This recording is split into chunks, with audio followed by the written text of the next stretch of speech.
Niloko ako ng nanay ko sa pag-inom ng gamot niya. Nanginginig ako sa galit right now. To give you context, may sakit si mama, TB.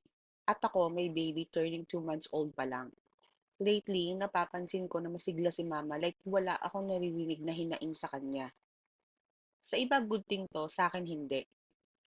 Hindi ko na naririnig na nagrereklamo siyang mahirap uminom ng gamot na nakahiga siya. Nagtaka ako kung bakit biglang malakas na ulit at balik ka sa dati ang kilos niya.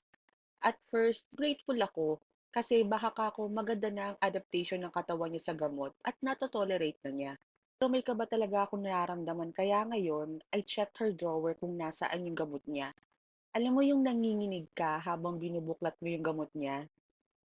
38 pieces pa sa 42 ang untouched na gamot na binili pa nung May 31.